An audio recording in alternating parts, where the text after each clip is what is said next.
بل خبر د الله رسول فرمای موزیک به عام سي، موزیک سارنګي چې کوم بول ډول چې کم دی دا به عام سي. عجب بل درته کوم د الله رسول فرمای چې کله یو سړی موزیک اوري دا ګناه ده. کله سړی موزیک اوري دا ګناه ده او سر ورته شوروي دا منافقت دی او چې خوند ور باندې اخلي دا کفر دی، سړی په کافر کېږي. دا خو ما د بل ځای ګناه نه دا زموږ د هر موټر چې تېرېږي په 3 لک روپۍ چې ډیکونه ور اچولي دي دونه دربه یې جوړ کړی دي چې ورور هغه څنګه همسایګان لا ورسره په عذاب وي.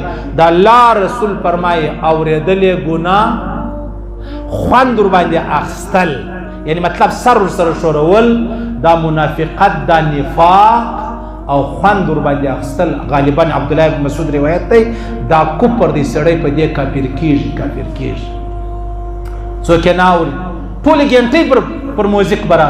د الله رسول فرمایي موزیک به داسې عام سي چې ته هر ځای وې ستا سره به ستا موزیک چې دی هغه وي. موټر دې راواخله، موبایل دې راواخله، MP3 دې راواخله، فلانی. سهار خلک تهجد له راپورته کېږي هم پر موزیک راپورته کېږي. تهجد له راپورته کېږي پر موزیک راپورته کېږي. الارم پر موزیک دراولې، غزل دراولې دا د چی شته ته بل چا لره ګنټۍ ورکاوه یا زه یا ته دا د ګنټۍ نه د کله کله زموږ موبایلان هم دغسې یایي دا خپله کمپنۍ د خوا پر یو غزل یې درولي، پر یو غزل باندې درولي. دا داسې موزیک عام سو. د الله رسول فرمایي چې کله سړی خوند ور باندې اخلي دا کافر کېږي. کافر کېږي. العیاذ بالله، العیاذ بالله. اشته که به دې سړی کافر کېدی نو په مشتۍ کې به ګټه یو مسلمان یو مسلمان په مشتۍ کې پاته دی.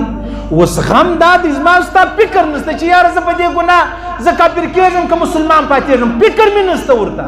اوس که سړی په دا خبر سي چې یاره دا تاوان دی، دا نقصان دی، بیا به زه توبه وباسم. زنا خو هر چاته معلومه ده. دا موزیک دومره عام سي هیڅ فکر یې نشته، یاره هیڅ فکر یې نشته. د الله رسول فرمایي سبحان الله، سبحان الله.